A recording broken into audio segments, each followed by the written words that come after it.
Buenas noches a todos, espero que hayan comido. Voy a ver dónde me ubico de manera que interrumpa lo menos posible el PowerPoint para que puedan seguir bien mi exposición. Bueno, yo estoy muy agradecido que me den la oportunidad de estar con ustedes y de poder hacer una presentación sobre una de las tragedias de Latinoamérica, que es el populismo. Definiendo el populismo como una combinación de degradación de la organización económica, de las instituciones políticas, y como consecuencia de esa degradación de las instituciones políticas y económicas, la pérdida creciente de libertades, la desmoralización de la sociedad y, en los casos más extremos, la capacidad de destruir el nivel de vida y la riqueza de una sociedad de una manera que es casi imposible entenderlos desde otra perspectiva. Yo creo que esa tradición, desgraciadamente, ha sido muy poderosa en nuestros países y, sobre todo, en el pasado tenía duraciones más breves. Probablemente, como han arguido Dornbusch y Edwards, porque en el pasado los ciclos económicos eran muy breves, no se habían dado circunstancias tan favorables como hemos tenido en los últimos 12, 13 años, que permitieron que estas locuras duraran mucho tiempo e hicieran mucho daño. O sea, yo creo que acá ha habido daños que, no es para ser pesimista, pero que no van a ser fáciles de ser revertidos. Se ha creado una cultura y una forma de ver las cosas que corregirlo va a ser muy demandante, para decirlo menos. Bueno, vamos a ver. ¿En qué se basa el populismo? En el supuesto de que hay una plétora de recursos que hasta ahora se le han estado amarreteando a la gente, pero que con la llegada de ellos va a haber para todos. O sea, van a participar todos en una fiesta que la maldad les estuvo negando. Entonces eso genera la idea de que no hay límites al gasto público y a la demanda doméstica. Cuando ustedes miran todos los regímenes populistas, lo que hay es una explosión del gasto público y de la demanda doméstica. Cuando ustedes inflan la demanda doméstica, en general, la principal restricción aparece en el sector externo. Si los términos de intercambio son muy favorables, eso demora en aparecer y eso es lo que hace que el proceso se prolongue mucho tiempo. Acompaña a eso un desorden y una destrucción de la moneda, que es el mecanismo de lubricación de la política populista. Con el tiempo, la tasa de inflación crece, al igual que la escasez. Esas son dos cosas que en todos los experimentos populistas ustedes van a ver. Un aumento de la tasa de inflación, pero un aumento de la escasez, porque la inflación es reprimida de distintas maneras. A veces por control de los precios públicos, entonces se descapitaliza la infraestructura. Por ejemplo, en mi país nosotros necesitamos que los veranos sean frescos y los inviernos templados. Aún hemos vuelto a la naturaleza. Si los veranos son calurosos y los inviernos son frescos, que nos agarre, como decía ese, que nos agarre confesados. O sea, el problema ahí se nos vuelve extremo. Entonces, eso es un rasgo. En Venezuela, como la cuestión ha ido una cosa más loca que la nuestra, en Venezuela hay una escasez. Ustedes conocen el caso del papel higiénico, pero está escaso todo.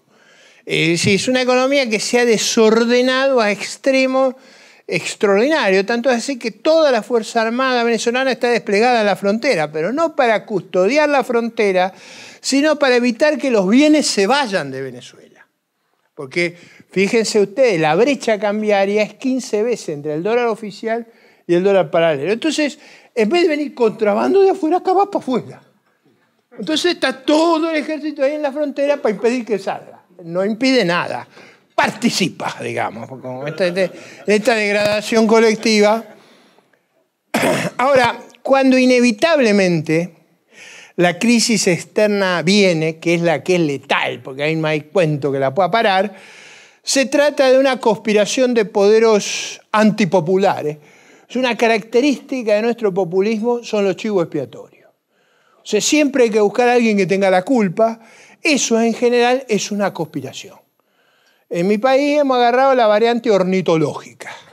O sea, o son buitres o son caranchos. Si tenemos hay distintos cuervos. O sea, por supuesto que si mejoramos la relación, los buitres se vuelven ruiseñores, pero eso todavía no ha ocurrido. En general, por ejemplo, acuérdense ustedes cuando Chávez iba a New York y miraba el azufre. ¿Se acuerdan ustedes cómo bueno, Cristina hace lo mismo, se pelea con Angela Merkel, con Obama, elige adversarios chiquitos para que nuestra vida sea cómoda. Entonces, las explicaciones que acompañan en general al populismo son este tipo de visiones conspirativas. La inflación se debe al accionar de los buitres internos y de la guerra económica contra el proceso socializador e igualador. En Argentina es contra el modelo de matriz diversificada con inclusión social. Es un nombre sofisticado, digamos.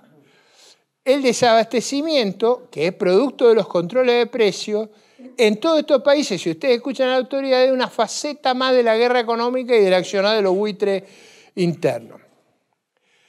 El colapso de los servicios públicos, usted va a Venezuela, va a Argentina, una cosa que es el denominador común, ese es el grupo privilegiado del populismo, es donde la cosa ha madurado y ahí estamos al borde del colapso en ambos países. Ahí la cosa ya ha llegado hasta el final.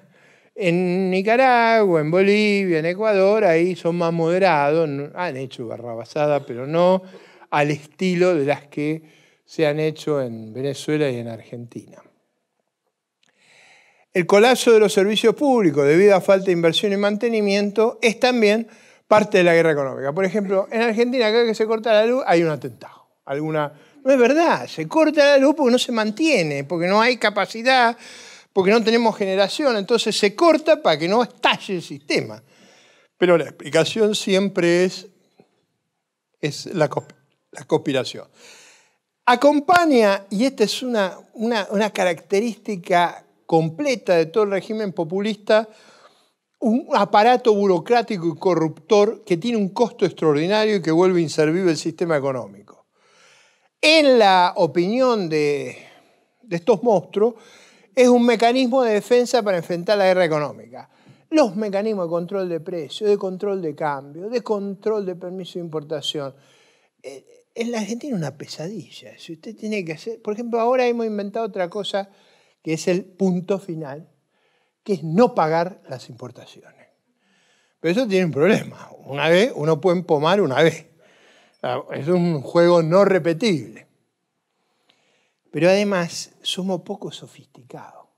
Por ejemplo, dado que se sabe que la forma de financiar o no pagar, como Cuba, como Venezuela, que han empezado a hacer las compañías aéreas. Han dejado de vender pasajes a un plazo mayor a 90 días, de manera de no acumular saldos. Las hemos denunciado con toda la energía del caso, como elementos conspirativos contra el orden, desestabilizadores del orden democrático, agentes de un imperialismo perverso. Lo más gracioso de todo el episodio es que la compañía estatal de aviación argentina trabaja en Venezuela. American y Delta nos pusieron un límite de 90 días, nosotros los venezolanos 30. Pero es el mismo que cuando dice estas cosas, va y hace lo mismo agravado, con total desfachatez. Es decir, un rasgo de todo el populismo es que es profundamente amoral, no tiene ningún empacho en mentir, en manipular, en ser cínico sobre Usted observen el nivel de inmoralidad es muy profundo, no solo en la corrupción, que eso se extiende más allá del populismo. O sea, para eso no se necesita ser populista. Pero digo, más allá de eso, lo que hay es una profunda corrupción del lenguaje, de los valores, de las conductas, esa malversación de los frenos, de las inhibiciones, de los escrúpulos que una sociedad normal tiene, ahí se han perdido. La falta de empleo productivo y la creación de fuentes de puestos de trabajo excedentes en el sector público, la explicación que usan es que hay baja inversión en el sector privado. Ahora, bueno, ¿Por qué no invierte el sector privado? Por el temor a la confiscación y a la acumulación de pérdidas por controles de precios de abastecimiento. O sea, si usted sabe que no lo van a dejar acumular, que si usted acumula, porque la propiedad no es de uno ahí, la propiedad es un privilegio. Si uno se lleva bien con el gobierno, la tiene. Y si uno dejó de ser amigo del gobierno, la pierde.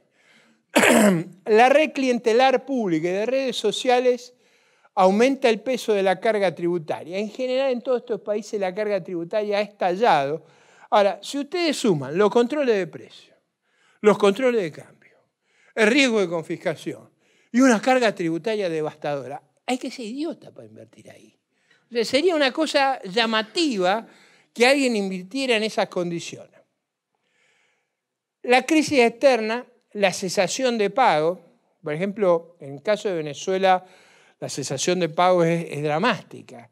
En la mayor parte de los insumos que necesita Venezuela hay cesación de pago. Eso anuncia el camino del final, que ocurre luego de un enorme deterioro si el programa populista gozó de circunstancias favorables. Ese es el drama esta vez. En el pasado, ¿por qué estas cosas duraban 2, 3 años y terminaban en un desastre que nos vacunaba por unos cuantos años para que vuelvan? ¿Por qué esta vez duró? Bueno, porque tuvimos términos de intercambio extraordinariamente favorables y eso nos permitió aguantar mucho tiempo y generar, yo diría, una distorsión extraordinaria. Por eso ahí está puesto que la reconstrucción es extremadamente compleja. Ninguno de nosotros sabe, y acá voy a hacer, en general nosotros somos optimistas, a veces exageradamente optimistas. Pero yo hoy no estoy estoy en este proceso con un creciente escepticismo sobre la capacidad de recuperar estos países, por el daño extraordinario que se ha hecho a los valores, a las costumbres, a los puntos de referencia. La reconstrucción es extremadamente compleja, porque cuando esta historia termina, usted está tremendamente descapitalizado, tiene que someter a la sociedad a un esfuerzo colosal, tiene una desorganización económica extraordinaria, es decir, usted ha destruido el mecanismo de asignación de recursos, el sistema de precios, las reglas, los incentivos. Reconstruir eso en gente que no está acostumbrada a eso produce un sentimiento de gran temor. Eso se vivió con mucha claridad en todos los países de Europa Oriental, la dificultad de adaptarse, aún en entornos donde recibían mucha ayuda económica. Ninguno de nosotros la va a recibir, al revés, vamos a recibir toda la demanda de todo lo que no pagamos. Los derechos de propiedad están conculcados. Mira, los derechos de propiedad es como la fidelidad. No es fácil ser exitoso con una infidelidad descubierta. O sea, las no descubiertas no cuentan, digamos. Las que cuentan son las que a uno lo pesca. Si a uno lo pescan una vez, a lo mejor se puede manejar, la carne es débil. Si a uno lo pescan la segunda vez, ahí es más, ahí hay que elaborar más. Una buena tesis es la provocación, me dejaba casi en situación de maricón y yo tenía que salvarlo.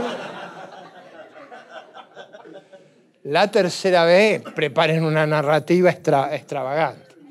Así llegan a la cuarta. Mira, yo tengo un correntino, amigo mío, tipo, soy graciosísimo. Corrientes es una provincia en el noreste de Argentina. En general no parece como es el núcleo más urbano y más, a ver cómo puede ser, más tropical que el resto del país, más desvergonzada que el resto del país. Entonces, este correntino había hecho una vez, lo pescaron, la carne es débil, que esté libre de pecado, que tire la primera tierra, eche las piedras, entonces se las sabía todas. La segunda vez, el cuento del maricón, que imaginaste que yo iba a pasar por maricón, ya al final dije, bueno, vamos a ver si puedo. La tercera vez fue con un cuento delirante como si estuviera loco. Ahora la cuarta no había... ¿Y cómo hiciste para reconstruir? Dice, todavía no lo logré. Dice, pero apliqué 2 principios que aprendí en mis estudios de la Escuela de Defensa Nacional. Él había cursado la Escuela de Defensa Nacional, pues yo lo conocía. El ministro de Defensa tenía este correntino ahí asistiendo a las cosas que me decía unos disparates espectaculares, pero era muy gracioso. Entonces, me apliqué 2 principios. Uno, el de la guerra popular prolongada. Esto va a durar mucho tiempo. Y el otro principio, el de la cabecera de playa. No me tengo que dejar desalojar. Si me sacan, no vuelvo más. Entonces, apliqué esos 2 principios. Esos 2 principios. Ahora, ¿qué pasa con esos 2 principios? La guerra popular prolongada dice, yo, después de lo que había pasado, esta historia tenía... Entonces, ¿qué empecé a hacer? Corriente muy religiosa, es muy católica. Entonces, yo iba todos los días a comulgar a la parroquia de mi suegra. Entonces, todos los vecinos decían, ¿qué pío de su yerno? Mi suegra pensaba que yo era Lucifer, digamos. Entonces, ¿qué pío de su yerno? Dice, el correntino es muy machista, es muy primitivo, quiere que lo atiendan, se siente como un jeque en la familia.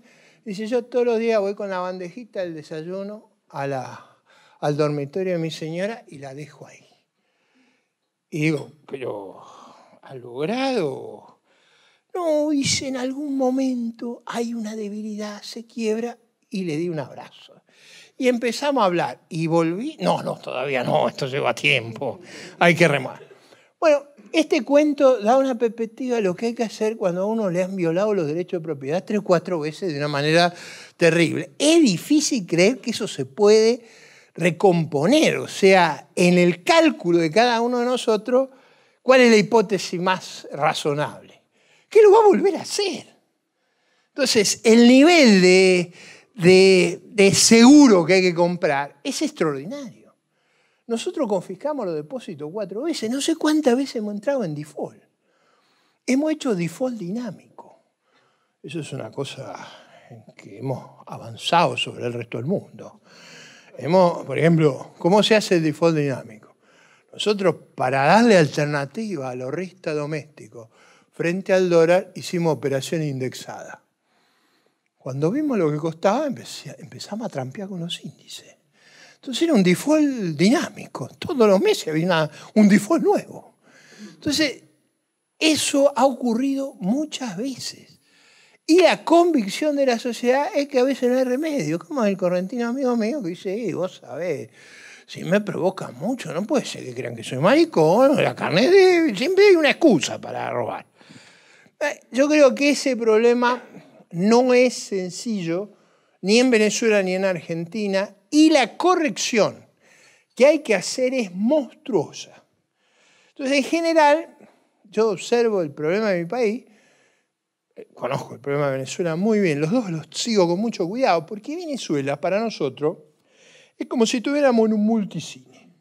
A las 13 horas está la película venezolana, a las 15 la argentina, que sigue con 2 horas de rezago, más o menos lo que pasa en Venezuela. O sea, Venezuela hace una locura, nosotros la empezamos a hacer dentro de 2 horas. No simultánea, a lo mejor no tan aguda. La venezolana es una hipótesis más cálida, es más extrema. Nosotros, yo digo, en todos los detalles, por ejemplo, la canonización de los líderes. En Venezuela inventaron el Padre Nuestro a Chávez. ¿Vieron que hay un Padre Nuestro? En Argentina, Cristina habla de él y mira los cielos así, dice, él, nunca mira para abajo, que yo creo que está para abajo, ¿no? Él. Entonces, esa forma de canonizar los líderes da una característica del nivel de degradación. Y piensen que eso sea tolerable socialmente, da una idea hasta qué punto están descompuestas esas sociedades. El retorno a la normalidad exigiría, ese es mi temor, un gran ejercicio de autoridad donde el punto clave es asegurar la no desafiabilidad del monopolio de la fuerza en el Estado jurídicamente organizado. Eso es muy difícil en una sociedad porque el momento inicial hay que tener mucha firmeza. Y eso, a pesar del del nickname. El bulldog, yo sé lo que tiene firmeza y sé lo difícil que es. Y tener no firmeza brutal, sino firmeza controlada, firmeza de acuerdo. Es una cuestión compleja, por eso me parece que ese desafío va a ser extraordinario. Todavía ninguno de nosotros lo hizo. O sea, ninguno de nuestros países ha salido de estos experimentos. Por eso es toda una novedad lo que va a venir. En el populismo, ¿qué es lo que hay que desarmar? El populismo, el Estado, el gobierno, el partido oficial y el líder actúan como si fuera una identidad, sin límites legales, presupuestarios o éticos. Eso está en la antípoda de la democracia republicana. ¿Qué caracteriza la democracia republicana? Que usted distingue perfectamente el Estado, que no puede estar identificado con un partido ni con una religión, el gobierno, que es transitorio, el partido del gobierno y el líder. Eso, en una democracia republicana uno lo distingue perfectamente. Acá está todo fusionado, es la misma cosa, no hay ningún pudor ni cautela para usar los recursos. Lo que yo les decía, el Estado es dueño de todo. La propiedad es un privilegio otorgado y consentido por el régimen. Como se da, se quita. O sea, por ejemplo, en mi país hay algunos que han estado con el gobierno y de repente no están más. Y empiezan a ser brutalmente perseguidos. Lo que han sido los socios empiezan a ser perseguidos y esa cuestión puede ir cambiando por caprichos, por circunstancias. Entonces, eso crea, yo diría, una fuente de inestabilidad total en las sociedades y es muy difícil de resolver. No hay un sistema representativo que controle, audite e imponga un balance. O sea, la clave para una democracia republicana es el control del poder, la limitación del poder, que nadie se puede exceder. Acá no hay nada que pone ese límite, ese balance. En realidad, el proyecto es ampliar el poder del que ejerce el mando. En un Estado democrático, el problema es darle el poder más limitado posible para que resuelva lo que volitivamente no podemos resolver. A esta enfermedad del populismo no vayan a creer que están vacunados. Yo vengo a Chile muy preocupado. Hay uno que se le ha ocurrido ahora que quiere suprimir, ¿cómo se llama? El Teletón, que es una campaña que organizan los artistas, la televisión, para generar donaciones, para hacer actos de caridad. ¿Qué es lo que pretenden? Que esa actividad espontánea, volitiva, se convierta en una rutina obligatoria. Y esa rutina obligatoria dé oportunidades a la coerción. Esta idea loca de avanzar sobre las actividades espontáneas de la sociedad forma parte del problema central del virus del populismo latinoamericano, que en el fondo es un regreso al tribalismo, es un regreso a someter a todas las personas a la pérdida total de su derecho individual y a someterse a la voluntad del colectivo, que es en general la voluntad del caudillo. No vayan a creer que mejor si es mayoritismo. Mayoritismo yo llamo a la voluntad que nace de una mayoría que se siente sin límites. Entonces, el despotismo mayoritario es peligrosísimo. La mayoría transitoria no tiene límites legales ni constitucionales, permite que sean avasallados todos los derechos. O sea, el gran argumento de la presidenta en Argentina es que ella sacó el 54%.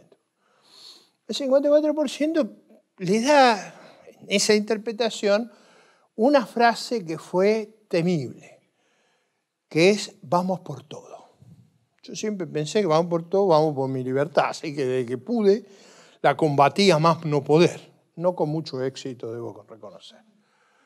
¿Qué es lo que alimenta un inmenso aparato clientelista? Todo el mundo depende del gobierno, que se alimenta del Estado y de los permisos de importación y racionamiento.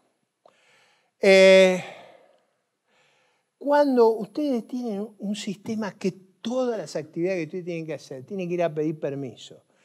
En general, además de pedir permiso, dejar un regalito. No sé cómo le dicen ustedes, mordida, coima, cohecho. Bueno, eso requiere chivos expiatorios y además ese sistema requiere una red de delación, espionaje y odio entre las personas. Porque ese es el mecanismo que atemoriza. Entonces, en general, nadie se anima a decir nada. El conflicto es permanente y se traduce en una guerra social. Es decir, todos estamos enfrentados con todos pueden ser aliados de los buitres, todos tienen, digamos, siempre nos reducen a la escala zoológica. Si no soy buitre, soy gorila, si no soy gorila, soy gusano. Ellos tienen una variedad de términos zoológicos. El conflicto es muy importante para generar permanentemente agresión. El aparato de difusión y prensa adquiere magnitudes elefantiásicas. Nosotros, por ejemplo, tenemos en la televisión varios programas a la noche que se dedican, algunos de una manera sistemática, a derruir y estigmatizar a los adversarios con las acusaciones más insólitas que uno se puede imaginar, y uno que le sigue que lo hace con sentido del humor. Entre los dos a uno lo pulverizan. Que además, yo, por ejemplo, he visto mis intervenciones en esos programas y nunca me había acordado de decir una cosa de esa, porque me van parcializando la intervención, me la van editando y parece una cosa monstruosa. Ahora, si usted la pone en contexto, no era monstruoso, era una buena explicación, pero editado parece una confesión de un espíritu criminal. El otro mecanismo que conmigo se ha usado también, digo, en Venezuela ha sido peor con Leopoldo López, con Mariano Corina Machado. Yo sé si usted conoce ese episodio. Leopoldo López lo han puesto preso por opinar diferente. A Mariano Corina Machado, una diputada muy vigorosa, la fajaron en el pleno del Parlamento. Pero no la fajaron así nomás. La mandaron a hacerse una gran estética. O sea, para recomponerla hubo que hacer una gran operación de cirugía estética. Bueno, en Argentina, a mí, por ejemplo, 2x3 me mandan un grupo a darme el correctivo. Yo estoy viejo, pero el físico, si no vienen varios, hay problema. Y yo enfrento, o sea, y no, pero lo cuento no para farronear. Cuando son 60 no enfrento, idiota no soy. Pero digo, yo me he enfrentado con estos tipos. Una cosa que a mí me ha impactado, el último me fueron a esperar 3 a una radio para agredirme. Entonces uno de ellos me decía, yo no quiero que estés acá, quiero que te vayas del país, o queremos hacer una ley para ponerte preso. Odiamos tus ideas, te odiamos. Ese tipo está delirando, algo le pasa, pero me lo decía convencido. Pero como yo no retrocedía, no se animaba a avanzar. Si avanzaba un paso más, iba a recibir un correctivo anticipado. Pero digo, era una situación increíble de violencia, los comentarios que me hacía. Y uno de los 3 nos filmaba, ¿vio? Con los teléfonos celulares para que el episodio que saliera, si yo salía disparando, era lo que necesitaba. Pero no le di el gusto. Pero digo, el grado de locura que tenían, y la orden era asustarme. Como los 3 no pudieron, la próxima vez esperaban 60. Ahí dejamos el campo libre, para no exagerar. Pero digo, esa idea de agredir y estigmatizar y aterrorizar es muy propia de estos regímenes y forma parte de, por ejemplo, en Venezuela se llaman los grupos colectivos, el colectivo tal que se ocupa de poner en vereda y asesinar adversarios. En general ocupan todos los espacios de noticias y adoctrinan en toda oportunidad. Usted no escucha más noticias en ninguno de los canales oficiales argentinos. Lo que hay es un ejercicio de adoctrinamiento. Pasa tal cosa que es culpa de la famosa conspiración. Porque la conspiración además está en todos lados. Y yo he descubierto que los conspiradores contra mi país son tan inteligentes que siempre nos embroman. Están en todos lados y coordinados, cuya única tarea es jorobar a los argentinos y a la doña Cristina. Usted, si un poco racional, usted dice, no, esto es un disparate. Pero eso se repite todos los días, todo el tiempo. La prédica del odio no debe faltar, porque el odio alimenta la irracionalidad y eso se extiende hasta los niveles y los relatos infantiles. Yo alguna vez he contado, no sé si lo conté a ustedes, yo tengo nietos relativamente chicos, 6, 5 años, cuando vienen de visita a Argentina, porque viven a Estados Unidos, llegan un poco con los abuelos no tenemos cancha para manejarlo, Pero ellos escuchan los cuentos, los programas, las críticas, los de Paca Paca, todo. Son unos programas que pasan en la Argentina. Yo cuando ya me llega un cierto cansancio, le digo, bueno, o se van a dormir o llamo a los neoliberales. Y ahí agarran todos para el sueño porque han escuchado cosas tan atroces que... El sistema corporativista. Lo que se ha desarrollado es un sistema donde el Estado regula la producción y la recompensa. Cada gremio laboral o empresarial debe favores y pleitesía. Hay muchos subsidios cruzados, nadie sabe quién subsidia a quién. Entonces, uno tiene que ser amigo si hay subsidio cruzado, no sea cosa que le saquen el que a uno lo beneficia o le reduzcan el que a uno le... Entonces todo el mundo vive, por ejemplo, en la Argentina hacen atrocidades contra el empresario privado, nadie reacciona. ¿Por qué nadie reacciona? Porque tiene miedo que vengan y le toquen el privilegio. Y como todo el mundo vive, como está todo tan enmarañado, es muy fácil fundirlo a uno simplemente cambiándole alguna de las reglas que se aplica. La respuesta estatista. Bueno, cuando finalmente estas cosas no funcionan, se pone la propiedad pública como respuesta a la desinversión y el desbarajuste existente. Caso clásico es aerolínea. Nosotros tenemos aerolínea argentina. Llevamos gastado en aerolínea 4.000 millones de dólares. Eso es lo que pagó British Airways por Iberia. Digo, para tener una idea del desbarajuste. No es que con eso se terminaron las pérdidas. Eso es solo el comienzo. Sabemos que tenemos una empresa que tiene prácticamente 3 veces de empleados de más por avión que el resto de las empresas. La cosa que... bueno, esa inviabilidad fiscal genera la inflación como impuesto.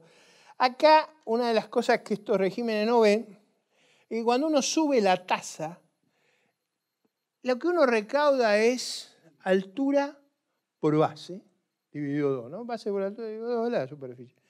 ¿Cuál es el problema que eso tiene? Que cuando uno empieza a subir la altura del impuesto inflacionario, la base se empieza a contraer. La gente empieza a huir del dinero. Esa es la etapa que hemos comenzado a estar en Argentina. Para evitar eso, ¿qué hacemos? Le ponemos un cepo. Un cepo es la imposibilidad de comprar divisas extranjeras. Por supuesto que todos vivimos comprando divisas extranjeras. Es como si... es nuestro orgasmo la divisa extranjera. El día que vemos los dólares, digo, ¡ay, llegamos! Entonces eso va generando un descalabro con el correlato de desesperación del desorden inflacionario. El Estado es un botín de caja a apropiar y tenemos la experiencia, una cosa muy notable, sociológica, que ha desarrollado el populismo, son los empresarios cortesanos. Digo, cuando uno compara la democracia republicana, la democracia liberal y con estos sistemas, yo sé que no es una comparación agradable. Yo sé que es una comparación por un viejo como yo. Porque en general, cuando uno es joven, quisiera tener un modelo ideal que le llenara las aspiraciones de sus utopías y de sus creencias. Pero nosotros la comparación que usamos siempre es cómo funcionan estas cosas en la realidad. Y en la realidad que estos regímenes colectivistas funcionan generando un núcleo de privilegio escandaloso y corrupto que se repite en todas las experiencias que se han vivido. Y todas, digamos, desde la pesquería privada de Fidel Castro y sus 80 casas hasta los episodios delirantes que tenemos en la Argentina. La Argentina, el otro día, una conferencia como esta en Uruguay, yo termino de mostrar todos los problemas que teníamos, la verdad que era devastadora. Entonces se levanta un profesor de Derecho y me dice, López Murphy, usted que ha sido profesor acá en la Universidad de la República, me dice, mire, les quiero confesar una cosa. Yo he visto gobiernos corruptos, toda América Latina, en Uruguay menos, pero digo, ha habido un personaje corrupto.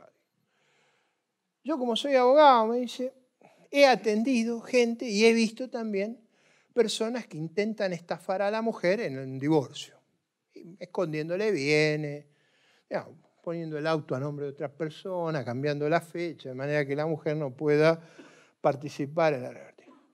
Ahora, poner la casa de uno en un médano, eso supera todo lo imaginable.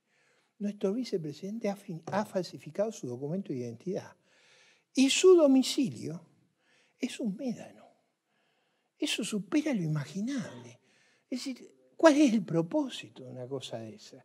No saben lo que es un médano. Médanos son dunas. En la playa, en una duna de arena, está el domicilio. Para entender el episodio. Digo, eso da una idea del grado de degradación al que hemos llegado. Son expertos en mercados regulados. Eso es un eufemismo para decir sé como coimea. Hay peaje en todo. ¿Y cuál es la reacción? ¿Cuál es la reacción que tienen los ciudadanos, los elementos dolientes? Tiene mucho que ver, yo hoy también vi acá en Valparaíso el mismo mensaje. Cuando nosotros hicimos la independencia nacional, ¿cuál era el verdadero problema? En Chile, en Argentina.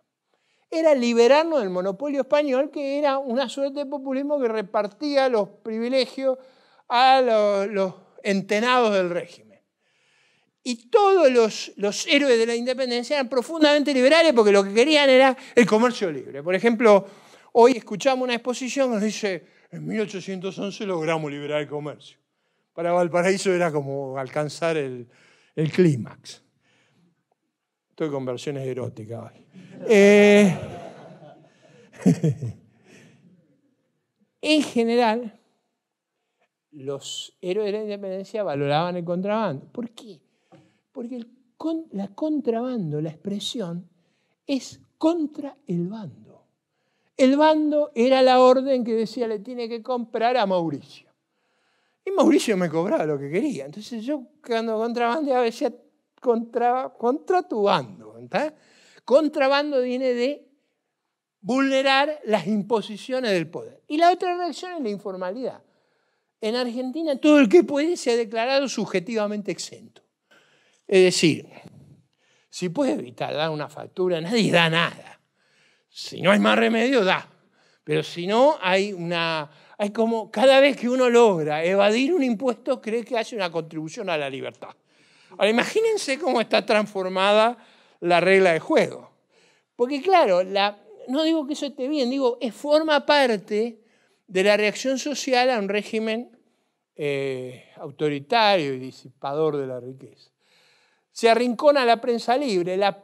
En realidad, los grandes adversarios son los periodistas y la prensa libre. Eso se limita con autorizaciones, con prohibiciones de importar papel, con la publicidad pública. En mi país llegaron al extremo de prohibirle a los supermercados hacer publicidad en los medios libres. Y aunque ustedes no lo puedan creer, los supermercados obedecieron. Digo, para entender la degradación que ha ocurrido. Lo otro es el mercantilismo. Es decir, la economía se cierra, hay cohecho en todo el comercio exterior se controla, hay autarquía, hay una caída dramática de la productividad, hay regulaciones enloquecedoras. Fíjense que en Argentina, quantitative restriction, es decir, en la Argentina hemos logrado crear una crisis en la carne. Mire, para crear una crisis en la carne en la Argentina, Chávez logró importar petróleo. Es una cosa... Para poder lograr una crisis en la carne, nosotros, si no hacemos nada, se reproducen. Son unas tierras feraces. Todo... Es decir, que hay que trabajar para que eso salga mal. Y lo han logrado. Digo, el caso de Chávez todavía más enloquecedor. Piensen ustedes, en Venezuela hay 300.000 millones de barriles de petróleo de reserva, no de recursos, de reserva. Esos son en 30 millones 10.000 barriles per cápita. Eso es más o menos $1 millón. Con gas, con hierro, con todo son más o menos $2 millones. Teniendo $2 millones per cápita, vivir como un africano pobre requiere un esfuerzo denodado. Y lo han logrado también. Entonces digo, eso es lo que hay que percibir de esas regulaciones enloquecedoras, que hay veces que son casi imposibles de entender. El cambio de sentido de las palabras. Esta es otra perversión. Yo tengo un amigo alemán que emigró, está trabajando en Argentina hace un año, y todos los días me viene a preguntar cuál es el significado de la palabra. Porque lo que es default en todo el mundo, en Argentina no es default. sea, las cosas, nosotros cambiamos el significado. O sea, la retórica, la semántica de las palabras ha cambiado. La inflación no existe. La inflación es una invención de los medios, una invención de la oposición. Por supuesto que todos los indicadores independientes dan que la inflación es 40%, estimado independientemente, la del gobierno da 20 o 24. Bueno, lo que comentaba hoy de las referencias religiosas y místicas que han llegado a extremos tan ridículos como lo que planteamos. El igualitarismo primitivo. Este es otro rasgo del populismo.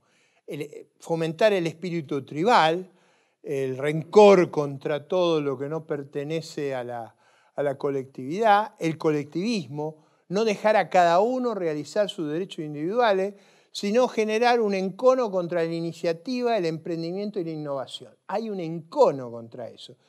Hay que igualar. Yo creía que esta pesadilla que yo había vivido en mis años jóvenes en la universidad estaba de moda el maoísmo. Esta sí que es divertida, pero para hacerla un poco más. Las épocas que yo cursé en la universidad eran todos sumamente extremistas. Yo socializaba hasta la gallina y era el moderajo, digo, para entender el contexto. Pero en las asambleas universitarias yo tenía un compañero que era maoísta, que era terriblemente feo. Y él estaba con la tesis, por supuesto que vestía con el traje más, un desarrapado. Él estaba con la tesis de que todas las propuestas de todas estas agrupaciones que socializaban la gallina, lo que había, digamos, eran todas burguesas, influidas por la pequeña burguesía. Él sí tenía propuestas revolucionarias. Había que abrogar la libertad burguesa. Por ejemplo, él decía, una de las libertades que genera la discriminación es que cada cual pueda elegir su pareja. Las parejas hay que sortearlas. Eso es lo único justo. Con esa facha necesitaba el... Pero digo, en el fondo, él decía, hay que ir por la igualdad extrema. Yo, por supuesto, una vez le tenía que contestar en una asamblea universitaria y digo, por suerte no se te ocurrió calcular la estatura media, sino a mí me corta la cabeza. Bueno, era ese tipo de locura, está ahí metida en el encono contra la iniciativa, el emprendimiento y la innovación. Se crea un gran colectivismo de zombies, con una enorme dependencia del Estado. La frustración y la apatía son la norma, el odio es el vehículo, y se crea un gran desaliento al sector productivo y contribuyente. Bueno, eso es el populismo, esa es la enfermedad que tenemos. Contra eso es que vengo a galvanizarlo en su espíritu de lucha para defender las ideas de la libertad.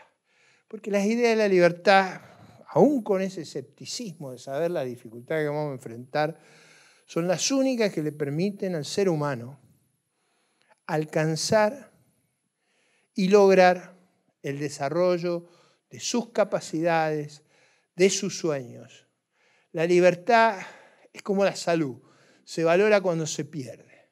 Y no hay posibilidad de alcanzar la felicidad, ni la prosperidad, ni el respeto y la dignidad que cada persona merece fuera del marco de la libertad.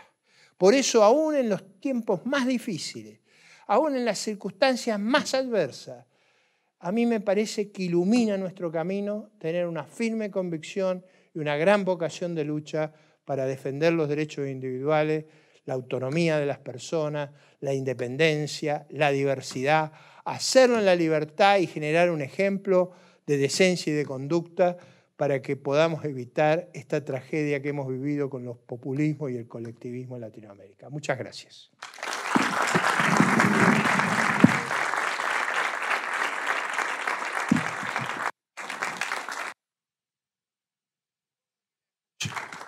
Supongo que la exposición ha sido ilustrativa, pero si alguno quiere hacer alguna pregunta, estoy a su disposición. Sí. Bueno, Federico de Argentina. Me salió medio chileno.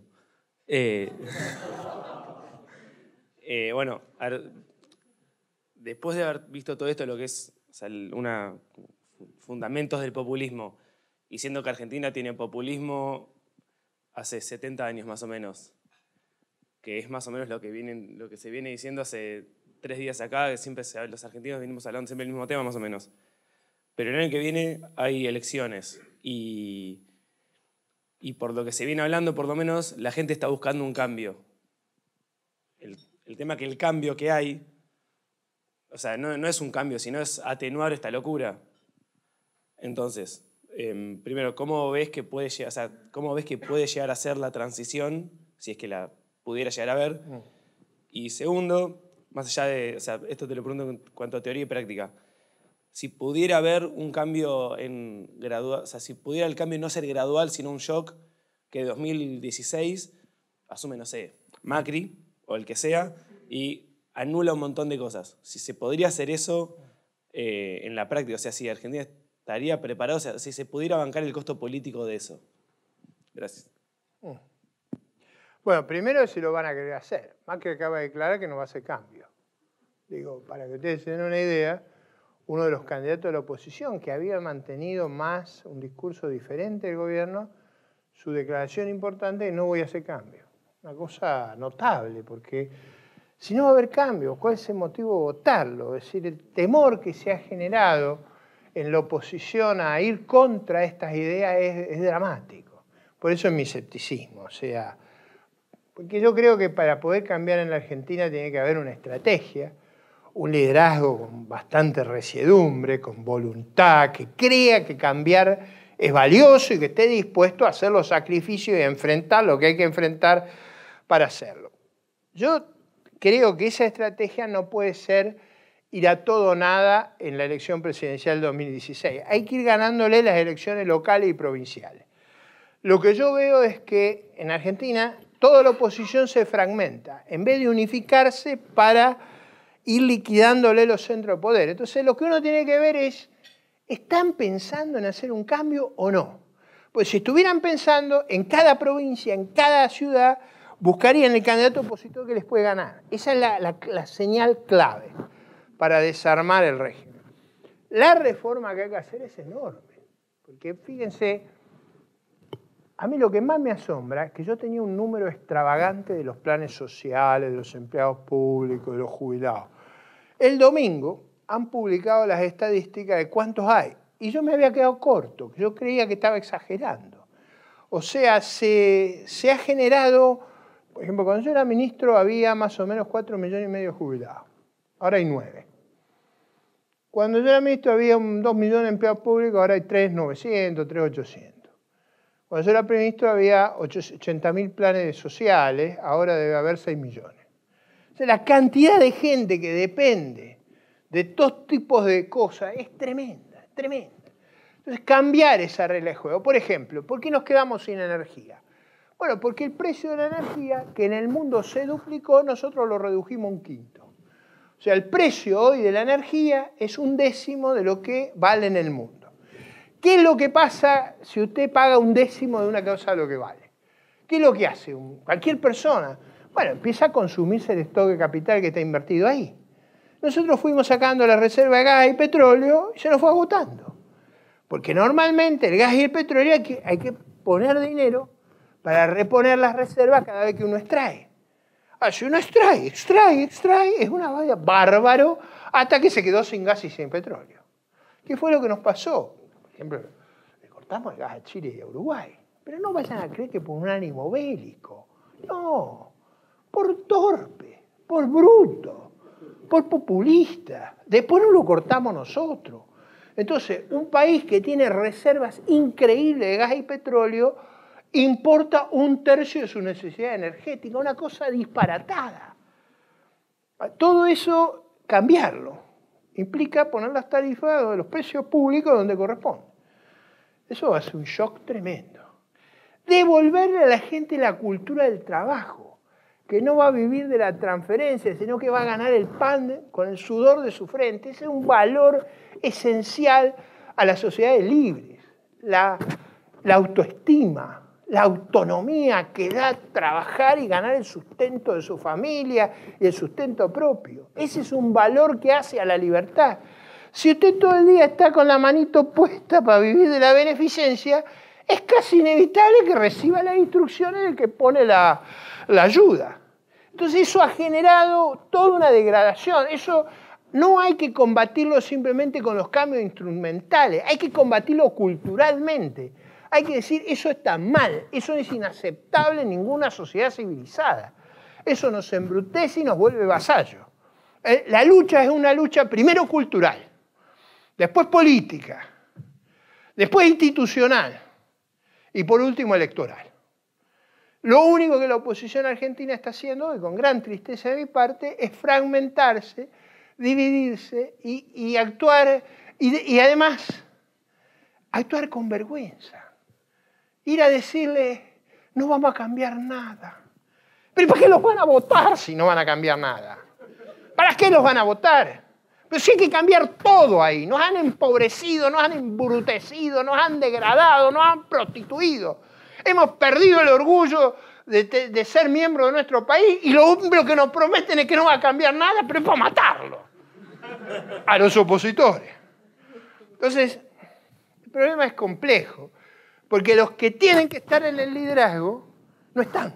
Están los que fueron suficientemente pusilánimes para seguir alimentando y conviviendo con el régimen. Porque el régimen a lo que se opusieron los castigó duramente. Ese es el problema que tenemos. Además, uno ve que son todas maniobras, no hay que tener ninguna tolerancia, ninguna paciencia. Por ejemplo, la oposición va todos los días con un cartelito: renuncie, señor vicepresidente. Ese es el que se compró en la Casa de Monedas para emitir los billetes él, después le cambió los papeles al auto para estafar a la mujer y por último puso en el documento la dirección de una duna arenera. Ese personaje preside nuestro Senado. Entonces, todos los senadores de la oposición van con el cartelito y dicen: renuncie, señor vicepresidente. Renuncie, que es un escándalo todos los días. Yo creo que si yo estuviera ahí, me tienen que sacar. Porque no podría contenerme. Es decir, me vendría una cosa de acá que sería imposible. Entonces creo que hay como una actitud cultural muy complicada. Yo lo hago acá porque ustedes me hicieron la pregunta. Yo en Argentina me he puesto a propósito de hace 3 años no criticar a ningún dirigente opositor, aunque digan unas cosas que a mí me parecen horribles, para tratar de que haya Sí, lo único que he pedido es que formen una gran coalición de gobierno, más que electoral, una coalición de gobierno. Dar vuelta a esto, si de verdad lo queremos hacer, requiere una coalición de gobierno inmensa y requiere una gran voluntad de ponernos metas factibles de desarmar esta locura. Ese trabajo requiere un pensamiento estratégico. Si yo me dedico a hacerle piquete en los ojos a todos los opositores, como hacen todos los días, es imposible construir eso. Por eso es mi escepticismo y mi profunda tristeza e indignación. Pero no con Cristina. Yo ya sabía de qué se trataba. Yo la tengo con los que van contra Cristina. Porque no sé cómo se gana con esa estrategia. Aló. Buenas noches, soy Andrea de Ecuador. Primero quisiera decir que no creo que solo la realidad de Argentina, sino es la realidad de varios de los países de América Latina que tienen este tipo de regímenes. Y básicamente yo quisiera que usted nos diga cómo en la práctica podemos poner esto para que lo entienda toda la gente común. Porque si bien es cierto, las personas que estamos aquí lo entendemos porque tenemos un nivel de educación diferente, tenemos ya una ideología planteada, sabemos qué es lo que queremos y a dónde queremos que vayan las cosas, pero la gente que está con las personas de esos regímenes son personas que no conocen de esto, que tal vez hasta les han lavado el cerebro y no les han permitido que conozcan la realidad de lo que nosotros conocemos y que tanto es así que hasta generan odio entre las personas que pensamos, para las personas que pensamos diferente. Y incluso eso se puede ver en el mismo entorno familiar, que si uno piensa diferente y hay otra persona que está con el régimen, por poco y hay una batalla campal en tu casa en la mitad del almuerzo porque tú dijiste algo que no le pareció del gobierno y entonces empiezan a pelearse y empieza a salir toda la discusión. Y mi tema es más cómo podemos actuar como políticos para llegar a esta gente y hacerles entender lo que nosotros ahorita estamos aprendiendo y sabemos que debe ser así las cosas. Bueno, yo digo, lo primero es una actitud muy clara en el conflicto cultural. Hay que mostrar con claridad una alternativa a esto y los rasgos degradantes que estas políticas han tenido. Lo segundo, hay que hacer un esfuerzo, que no es sencillo. Yo siempre en la Argentina decía, nosotros crecemos a pesar de lo que hacemos, no gracias a lo que hacemos. Crecemos porque hay circunstancias enormemente favorables que nos permiten crecer, pero es a pesar de lo que hacemos. Cuando se acabe el viento de cola, las circunstancias favorables, ahí la vamos a pasar bravo como la estamos pasando ahora. Era inevitable eso. Entonces yo creo que hay que mostrar la degradación, hay que organizar la defensa institucional. Las instituciones en general son un límite a esto y hay que librar la batalla en las instituciones. Hay que, y me parece que este es un punto importante, pero lo voy a desarrollar mañana, a mí me parece que los países que no han caído en esto básicamente son países que tuvieron buenos regímenes de partidos políticos. O sea, cuando se desarma el sistema de partidos políticos, cuando no hay freno, no hay organización, la chance de caer en una cosa de esta es enorme. Entonces yo creo que hay que trabajar para que el sistema político, con todo los defectos que tenga, sea lo más fuerte posible, porque ese es un freno. Y por último hay que comprometerse. Yo creo que mucha gente, por miedo, por indiferencia, por creer que es un habitante, un huésped en su propio país, ha dejado que se lo destruya. Y eso una vez que empezó es muy difícil de revertir. Y en general lo que tenemos que tratar de hacer, creo yo, es mostrar con claridad los inmensos costos que esto ha tenido y tener una actitud pedagógica. Ahora, lo que usted comenta del odio, eso es generalizado, o sea, se ha trabajado mucho en crear un rencor que enseguida al que piensa diferente uno lo ve con características diabólicas. Entonces, demonizar al adversario se ha vuelto una costumbre. Y cuando usted todo el día, en vez de fomentar la concordia, la convivencia, es decir, nosotros cuando, por ejemplo, los liberales, cuando llamamos a competir, para nosotros competir es una forma de cooperar. La competencia es una forma de cooperación que nos emula, que nos permite superarnos, pero en el fondo es una forma de cooperación social. El odio, el antagonismo y el poner la dialéctica amigo-enemigo solo se resuelve con la desaparición de la contraparte. La resolución de esa contradicción es liquidar a la contraparte. Entonces, yo creo que tenemos que desarrollar esa estrategia. Espero mañana brindarle en la conferencia que viene mañana más elementos de juicio para la oferta positiva. Para hacerlo bien, los organizadores me pusieron primero a relatar el infierno y mañana le voy a contar el reino que queremos traer a este mundo. Buenas noches, yo soy Esteban, vivo en el norte de Chile, la ciudad de Coquimbo. Mi duda va un poco complementando a nuestra Andrea. Si nos puede dar datos de cómo es en la práctica vivir en un país con una alta tasa de inflación, cómo lo hacen las familias para hacer frente a este tema. Por ejemplo, datos, acaba de comentar el tema de los vuelos aéreos. En Chile es muy usual endeudarse a 25 o 30 años para comprar un bien inmobiliario y son prácticas que los chilenos estamos acostumbrados porque hemos tenido una estabilidad económica a lo largo de los últimos años. Y segundo, si nos pudieras comentar un poco en relación a la institucionalidad de las instituciones y en el caso práctico, en la legislación ambiental. En mi región, al norte de mi región, hay un proyecto binacional que es el de Pascualama, que el proyecto de Pascualama fue bien polémico por el tema medioambiental, por la intervención de los glaciares.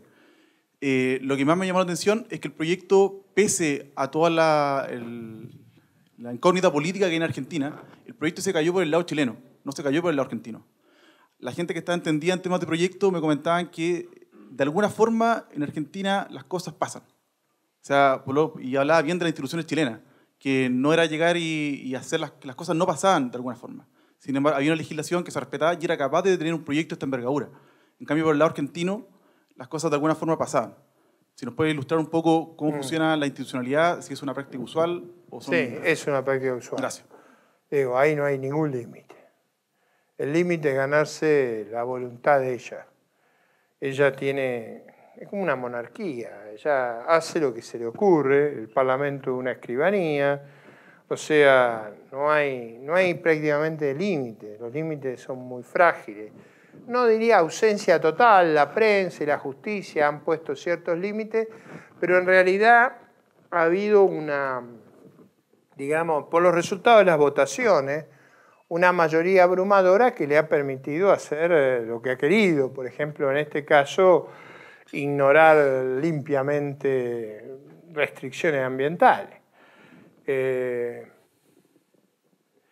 Yo diría que la vida bajo inflación, para los jóvenes todavía no tienen conciencia. Yo viví 2 hiperinflaciones, o sea, viví una de 5.000% al fin del presidente Alfonsín y uno de 21.000 cuando fracasaron los primeros planes del presidente Menem. O sea, los 2 episodios de hiperinflación, la forma que tenía de combatirlo uno de los presidentes del Banco Central era declarar feriado bancario todos los días. O sea, los bancos se cerraban, cosa que uno no pudiera ir a sacar la plata.